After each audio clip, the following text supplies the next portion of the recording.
Hey, buddy, hit that subscribe. Just a sec for you, but it means the world to me. The moment I touched the name card, something inside me curled tight, like a wrench slipping off a rusted bolt. Thick ivory cardstock, edges beveled like some fancy art auction invite. My name, Marcus Carter, was written with that snobby handwriting people learn in private schools. But under it, carved in a sharper pen, someone had scrawled, Marcus, Dad by default. Not father the bride. Not dad. Not honored guest. Dad by default. That line hit me so hard my ribs felt bruised. For 19 years, I raised Riley alone. Her mom bailed when Riley wasn't even 5 months old, before teeth, before words, before anything. I did the diapers, the night shifts, the double shifts. I fixed busted radiators by day and scrubbed mall floors by night. I made every school pickup I could and apologized for every one I couldn't. And yet here I was, sitting in a linen-wrapped chair in a Lake Tahoe venue, so polished it felt like even breathing inside required a membership card. The people at the table were all designer scents, manicured nails, and the kind of quiet little smirks rich folks think poor folks don't notice. I swear one lady scanned my shoes like she was trying to identify the species. A tech bro-looking dude straight up snorted when he heard my pickup keys jingle. I told myself to let it go, but man, it was like being dropped into a country club full of people convinced I walked into the service door. I stood up slow, chest tight, but face blank. I didn't want to know who wrote the note, because then I'd have to know who smiled in my face while thinking I was nothing more than a tag-along plus one. I turned to leave. Didn't even grab the water glass. Didn't say goodbye. All I wanted was distance before the lump in my throat turned into something they'd turn into gossip.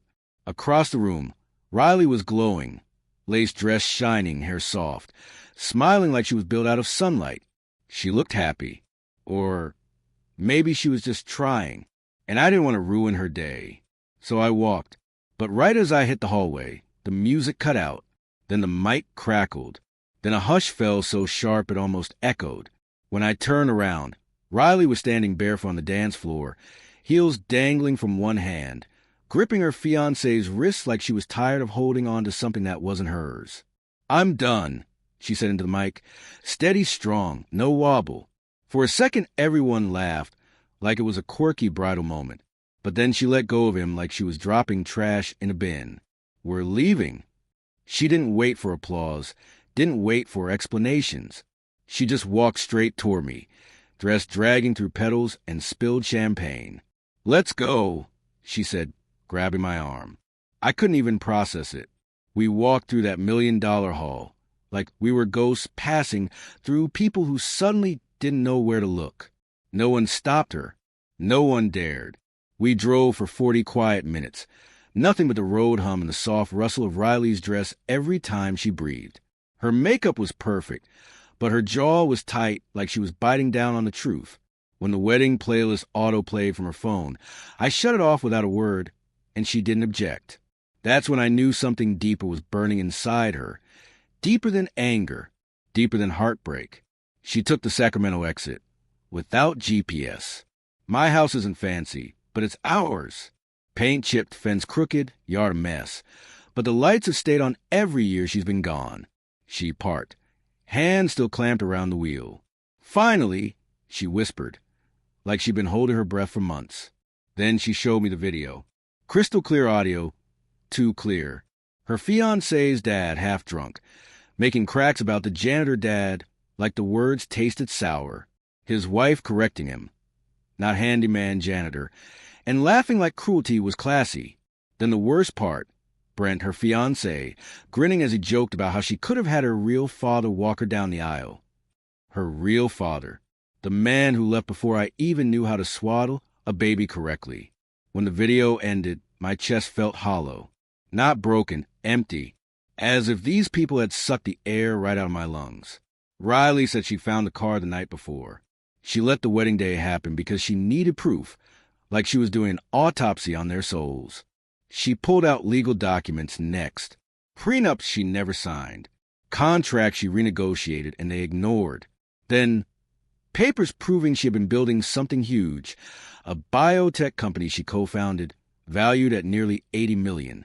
My daughter, my little girl who once turned toaster parts into toy robots, was out here building empires while I thought she was just doing college stuff. And then the twist I never saw coming. She had been quietly buying controlling shares of her fiancé's family company through Shell Holdings. Not to join them, not to marry into power, to flip the entire damn table. And right when I thought that was the end of the story, she slid one more document toward me, a proxy form, my name at the top. She wanted me to execute the final move. Me, the janitor dad by default. Thursday morning hit different. Not daylight, pressure. You know that feeling when you're about to walk into a room full of people who bet against you? Yeah, that. Riley tossed me a charcoal gray suit still wrapped in plastic, custom tailored, sharp enough to slice ego. It didn't feel like mine. I wasn't used to clothes that didn't smell like WD-40 or fresh-cut wood. But I put it on anyway, buttoned the cuffs, straightened the tie she picked. When I caught my reflection, I didn't recognize myself. Not a janitor. Not a mechanic. Not dad by default. I looked like a man who was about to walk into enemy territory and walk out with the deed. Drexler Medical HQ looked like a museum for people who call waiters son. Wide marble steps, mirror windows, security guys in suits that probably cost more than my monthly groceries back in the day. Riley didn't flinch. She pushed through the glass doors like she was returning something she didn't order.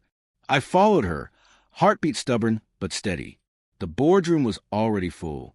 12 polished, overpaid executives sitting around a mahogany table long enough to land a plane. Crystal pitchers, leather-bound agendas. The kind of meeting where people pretend to care about ethics while fudging numbers behind the scenes. Alan Drexler, Brent's father, sat at the head of the table like a king waiting to be worshipped. When he saw us, he stood so fast his chair scraped. "You can't be in here," he snapped. Riley didn't blink. "Read your bylaws," she said. "This is an executive session. I'm an executive. And this," she pointed at me, "is my registered proxy." You could practically hear the oxygen leave the room. A woman near the middle, silver necklace, sharp eyes, flipped through the meeting agenda and spoke up. "She's right, Alan. Paperwork went through Monday." The silence that followed wasn't quiet. It was loaded, heavy. I swear even the ceiling lights brightened like they were waiting for drama. Riley laid out documents like playing cards, vendor fraud, inflated invoices, compliance violations, proof of falsified FDA reports. No theatrics, just receipts. Cold, brutal receipts. Alan tried laughing it off, but it sounded fake. "You think this is a coup?" he said. Riley's voice was steady. "I don't think. I know." Then she nodded at me. That was my cue, my turn to stand, my turn to become every nightmare they joked about. I stood tall, feeling the weight of those proxy votes in my spine. "I second the motion," I said, voice steady even though my hands were warm from adrenaline. Ellen, the silver necklace woman, called the vote. Hands rose. 1, 2, 6, 8. Majority. Motion carried. Just like that, decades of Drexler family arrogance crumbled right in front of me. Alan's face went pale, like someone unplugged him. Brent finally looked up from the table, eyes glassy, voice cracking as he tried to salvage something. "Riley, we don't have to do this." She gave him a stare that could ice boiling water. "You already did." Then Ellen introduced the final item, interim board chair appointments. Only one candidate. My name, Marcus Carter. It should have felt impossible. A guy who used to scrub gum off mall floors on Christmas Eve, now being voted into the highest seat in a multi-million-dollar company. But when the votes went up, 8 again, something in my chest shifted. This wasn't luck. This was earned. Years of sweat, sacrifice, and the kind of grit those people never had to develop. "Congratulations, Chair Carter," Ellen said. I didn't smile, didn't gloat. I just nodded. They had no idea the storm they'd unleashed. When we walked out, Riley exhaled like she'd been holding her breath through the entire meeting. She looked at me with this half smirk. "Told you the suit would make sense." And for the first time in my life, walking out a corporate building, I didn't feel small. I didn't feel like an outsider. I felt inevitable. The day after the boardroom fallout felt unreal. Like my brain was catching up to a life I hadn't applied for. 1 week earlier, I was cleaning an oil filter in my garage.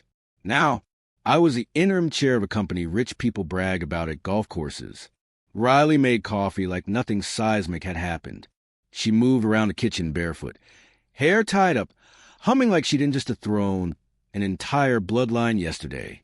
That's her superpower, taking the extraordinary and making it look routine. We sat at the kitchen table, same one where I'd balanced overdue bills for years, and she slid an envelope toward me. Slim, neat, legal-sized. Trust documents, she said, sipping coffee like this was just Tuesday. Inside was the blueprint for something bigger. A public equity trust structured so Drexler Medical couldn't be used as a piggy bank ever again. Healthcare access clauses, transparency requirements, community allocations, stuff real people would actually feel, stuff the Drexlers would never have imagined in 1,000 years. You want to co-sign? She asked. I looked at the header. Carter Health Equity Public Trust. Both our names. Hers as founder. Mine as interim chair. My throat tightened the same way it did the first time I held her as a newborn and realized I was officially responsible for a whole human life. Riley, are you sure? I'm positive, she said. This wasn't revenge. This was correction. We signed on the kitchen table. No fancy office, no corporate ceremony. Just us and a Zoom witness who looked half asleep. When the confirmation pinged green, it hit me. We had just rerouted an entire empire into something meant to heal people instead of bleeding them dry. The days that followed were slow but good. I rebuilt a shelf in the garage. Riley spent hours taking calls in the living room, walking in circles with her laptop, like a general managing a battlefield from home. Things felt steady, like the storm had passed. Until the knock. It came on a Wednesday, just after 11 p.m., not loud, not frantic, just firm enough to set my nerves on edge. At that hour, knocks don't mean packages or neighbors. They mean trouble or apologies, and I wasn't sure which was worse. I opened the door wearing sweatpants and a T-shirt with a bleach stain. Brent stood there, disheveled, tie crooked, shirt wrinkled, eyes puffy like he'd spent the day losing battles he never thought he'd fight. He looked like a rich kid who finally realized money doesn't buy insulation from consequences. Mr. Carter, he said quietly, I need 5 minutes. Please. I stepped outside and shut the door halfway behind me, so he couldn't see in. 5 minutes or what? He ran a shaky hand through his hair. I need to talk to Riley. I need her to hear me out. Funny, I said, crossing my arms. You didn't need to hear her out when your family was clowning us at the wedding rehearsal. He swallowed, voice cracking. I was drunk. Everyone was talking. I just made a mistake. I shook my head. Nah, son. A mistake is grabbing salt instead of sugar. What y'all did was intention. He flinched. His eyes darted toward the door. Can I just talk to her? Before I answered, I heard footsteps behind me. Riley's voice was calm, controlled. It's fine, she said. Let him talk. She stepped onto the porch, hoodie, leggings, hair in a messy bun. The very opposite of the bride he expected to stand beside. Brent froze like he'd seen a ghost. She didn't move from my side. She didn't step closer to him. She didn't soften. You don't get to rewrite the story now, she said flatly. I know, he whispered, but I didn't sign off on that card. I swear. No, she replied. But you laughed. He tried again. Riley, my dad, he's blaming everything on me. Says I ruined the family name. Says I should have stopped you. That's the thing, she said. You never saw me as someone who didn't need stopping. Or saving. He winced like she'd slapped him. Then she handed him an envelope, white, crisp, clean. What's this? He asked. Cease and desist, she said. Covers contact, business interference, and anything else you might try while panicking. His face broke in a way that was almost sad. Almost. I really thought we had something real. She tilted her head. Yeah, me too, until I realized the only future you saw was the one that made you comfortable. He backed down the steps slowly, shoulders slumped, envelope dangling from his hand. He didn't say goodbye. Didn't ask again. He just walked to his overpriced car and drove off without his headlights, like disappearing was a strategy. Riley watched him go, then said softly, "I'm good." She wasn't emotional. She wasn't shaken. She was free. She walked inside. I stayed on the porch a moment longer, staring at the shadow of a man who finally met the consequences he'd been dodging since birth.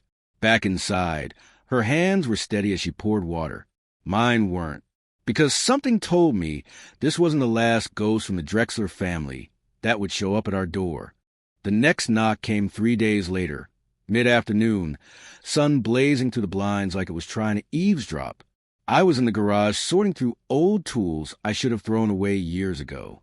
You know the ones, rusty screwdrivers, half-dead flashlights, a socket wrench I swore I'd lost twice. Riley was on a Zoom call inside, talking business like she owned every vowel in the English language.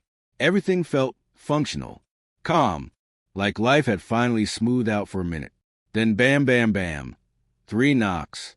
Not polite, not hesitant, authoritative, like the kind of knock that starts trouble.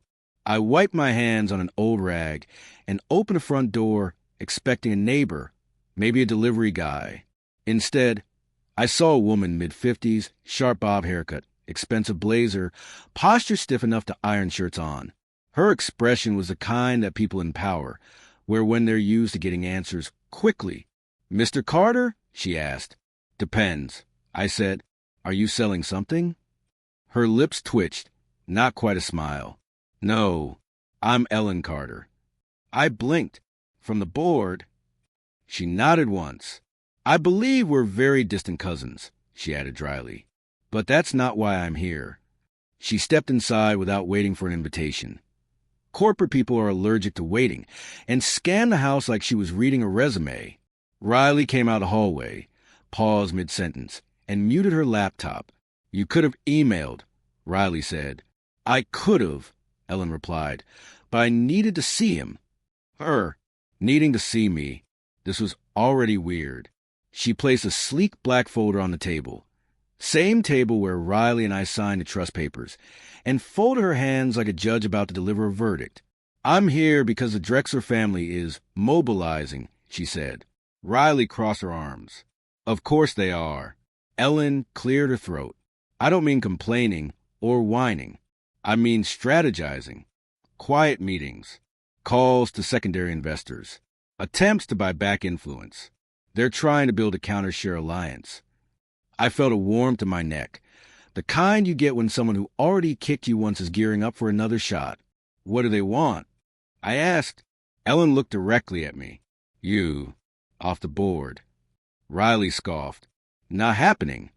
"They think," Ellen continued, "that you're the weakest link, that because you weren't raised in a corporate environment or groomed for leadership, you'll fold under pressure."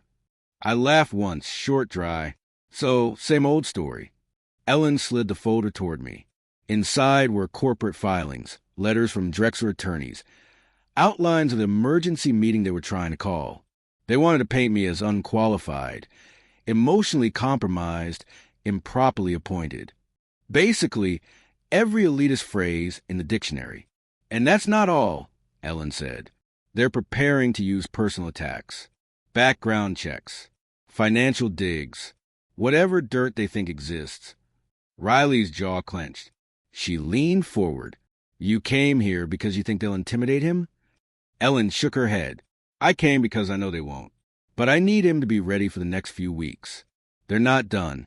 They're desperate." She turned to me, eyes sharp.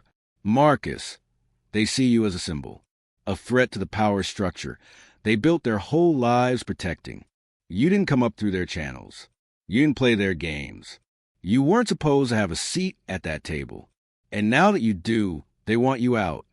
The room stayed quiet except for Riley's soft inhale. I sat back, feeling something simmer under my ribs. Not fear, recognition. This wasn't new.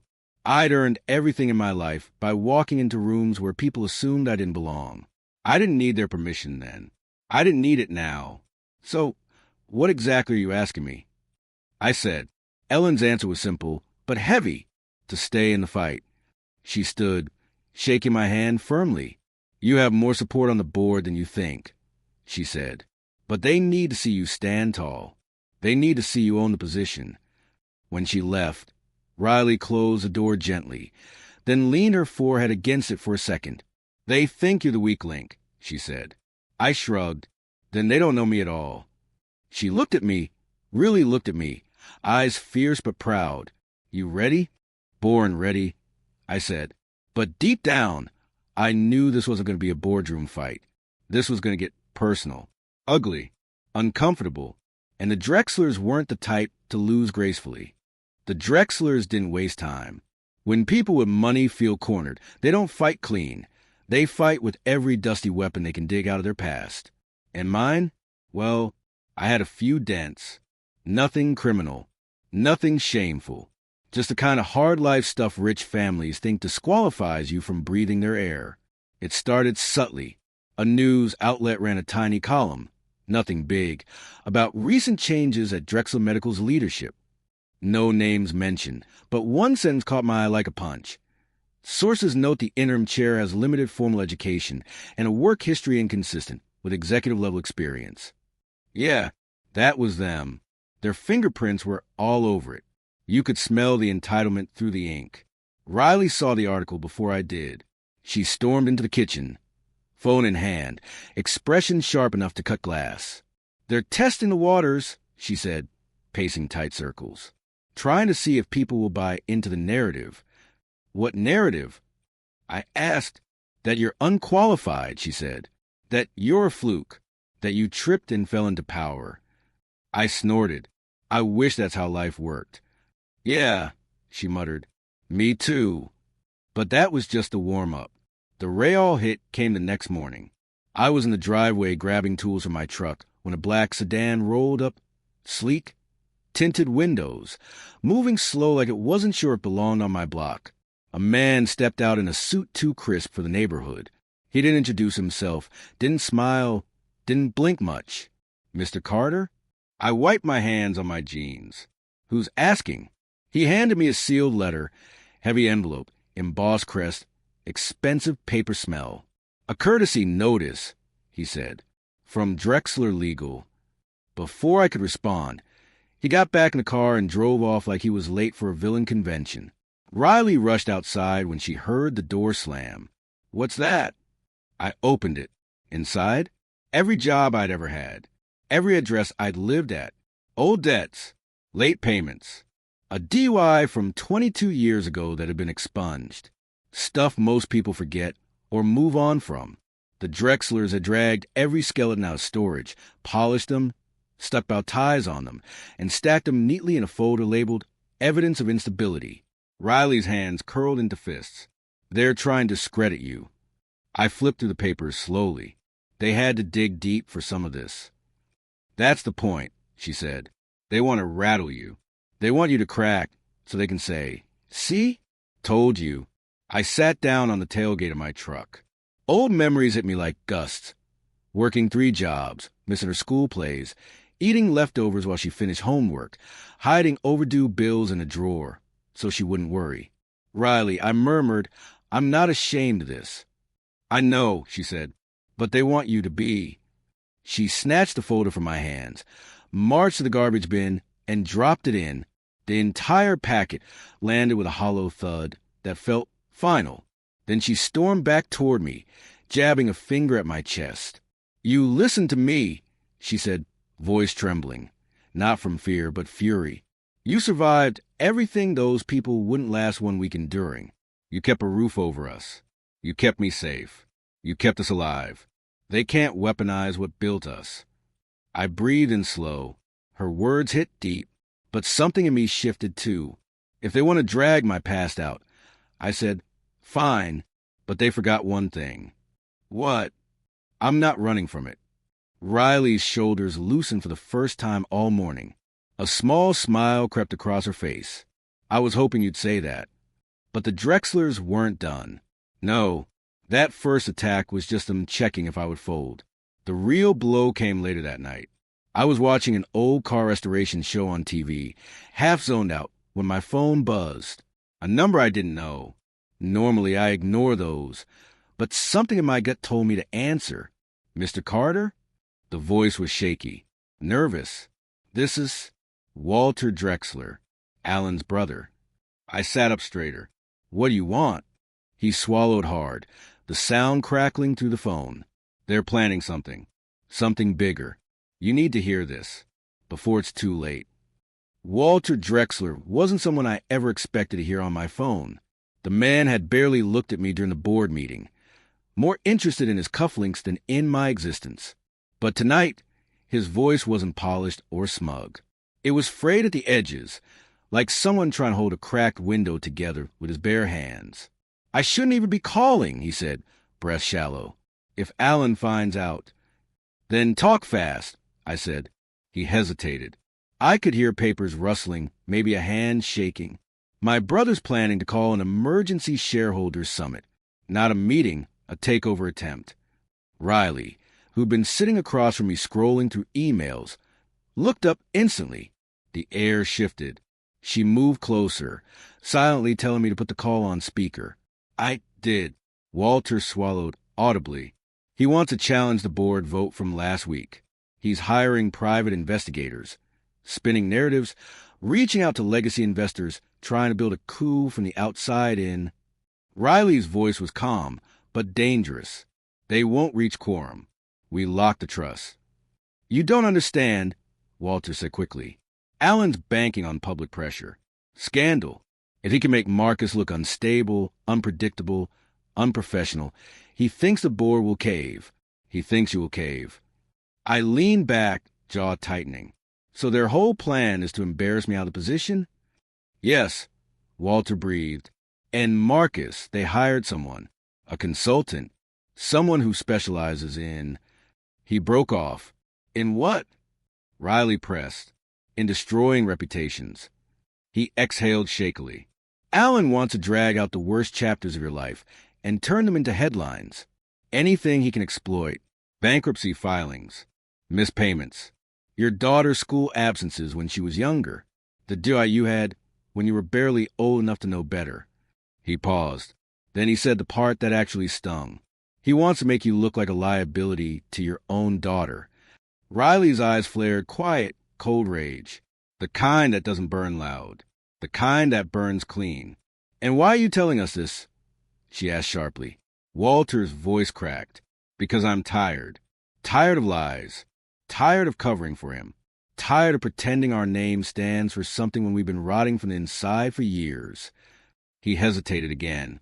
I know I'm part of the problem, but I don't want to be part of the fallout. The line went silent for a moment as he gathered himself. Please, he said quietly, protect yourselves. The attack will be public, loud, and fast. He's going live with it tomorrow morning. And the call ended. Riley looked at me like she was seeing gears turning in my mind. You okay? She asked. I'm fine, I said. But he's not. That night, Riley and I spread documents across the table. Trust filings, board minutes, compliance audits, investor letters. It looked like war plans because it was.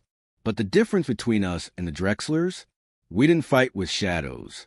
We fought with transparency. We prepped statements. We drafted evidence. We lined up allies on the board. But there was something deeper happening. Something I hadn't realized until that moment. For the first time in my life, I wasn't running from my past. I wasn't hiding it. I wasn't ashamed of it. My past wasn't a weakness. It was a resume written in sweat. At midnight, Riley closed her laptop and leaned back. You know, she said softly, your story might be the thing that saves this company. People don't trust polished anymore. They trust real. I chuckled. Well, I'm nothing if not real. She nudged my shoulder. Damn right. We went to bed late, minds buzzing, spirits steady. Tomorrow was going to be loud, ugly, public. But one thing was crystal clear. The Drexlers weren't dealing with a broken man. They were dealing with a rebuilt one.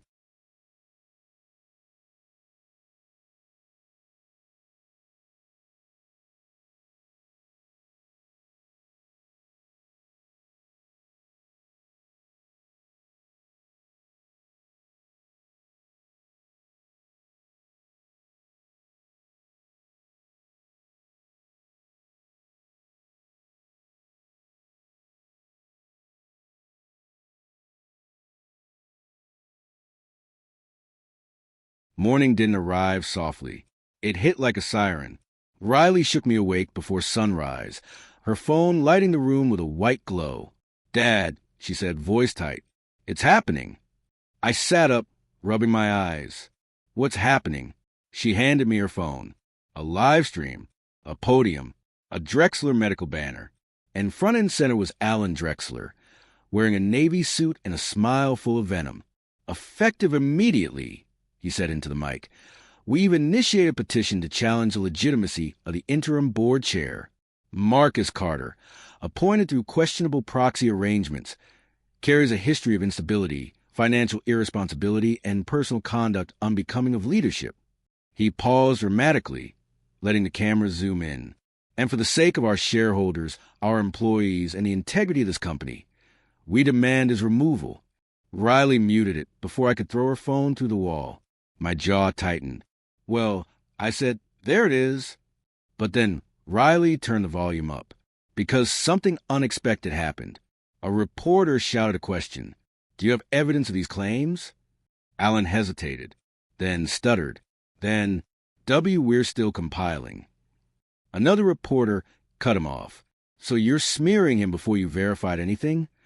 His throat bobbed. Cameras zoomed in closer. Then the worst moment hit him right in the face. Another voice asked, "Is it true your family falsified regulatory documents and inflated invoices under your supervision?" He froze. Live. National. Unprepared. This wasn't a press conference. This was a public self-destruction. Riley smirked. He thought he'd start a fire. Instead, he walked into one. But before we could celebrate, her phone buzzed again. A number she recognized. UC Davis. The dean's office. She answered immediately. And the voice on the other side said 8 words that changed everything. "Riley, can you and your father come speak?" The dean explained the situation quickly. The live stream had spread. Students were talking. Professors were debating ethics and leadership. A community forum was being set up that afternoon, and they wanted me to speak. Not Riley. "Me, Dad," she said softly. "You don't have to do this." But I knew I did. Not for me. For every kid who grew up thinking their parent wasn't enough.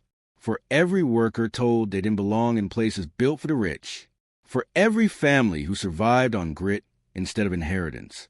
"Let's go," I said. We arrived at the UC Davis Auditorium to a crowd that felt like half the damn city showed up. Students, families, journalists, even board members. The buzz was electric. Whispers, cameras clicking, eyes tracking us as we entered. When the moderator called my name, the room went still. I walked up the stage, not in a suit this time, but in my plain shirt, my work boots, the same ones I wore when I used to mop mall floors at midnight. I wanted people to see me, not the title. I grabbed the mic. "My name's Marcus Carter," I said, voice steady. "I'm not a legacy hire. I didn't graduate from some fancy school. I worked nights. I missed events. I stitched life together with duct tape and prayer. And yeah, my past isn't spotless. But it's real." The room was silent. I continued. "The Drexlers want you to believe that struggle disqualifies a man, that surviving life makes you unfit to lead. But let me tell you something. Leadership isn't about never falling. It's about getting up when you do. Every damn time." People nodded. Some clapped quietly. And if my past embarrasses them, I shrugged. That says more about them than me. A ripple of applause. Then louder. Then rising like a wave. "And here's the truth," I said, pacing slowly. "You can't weaponize a past someone's already made peace with." The room erupted. Students stood. Professors clapped. Cameras flashed. But one moment stood above the rest. Riley walked onto the stage beside me. No announcement. No speech. She just stood there, shoulder to shoulder. Someone from the audience shouted, "Is it true you two restructured Drexel Medical into a public trust?" Riley grabbed the mic. "Yes," she said, "because healthcare shouldn't be exploited. It should be accessible. And because the best leaders aren't always born in boardrooms. Sometimes they're building garages, night shifts, and sacrifice." The crowd roared. And in that roar, something became very, very clear. The Drexlers had lost, not because of legal filings, not because of proxy votes, not because of documents or strategy. They lost because their entire empire was built on appearances, and we were built on truth. After the forum, a journalist approached me. "Mr. Carter," she asked, "what's next for you?" I looked around, at Riley, at the students, at the stage where the whole narrative flipped. "Next," I said with a smile, "we build, and we don't look back." That night, Riley and I drove home under a sky that felt wider than it had in years. She leaned back in the car seat, exhausted but smiling. "You did good," she said. "You think so?" "I know so." As we pulled into the driveway, I noticed something on our porch. A box. No return label. Just a note taped to the top. "For Marcus," from someone who finally sees you clearly. Inside was a framed plaque. Simple, clean, black metal frame. The engraving read, "Integrity isn't inherited. It's earned. Carter Health Equity Fund." Riley looked at it and whispered, "Looks like the city agrees." I set the frame on our kitchen table. The same table where everything began, where we made decisions that changed our lives. And for the first time in a long, long time, I felt at peace.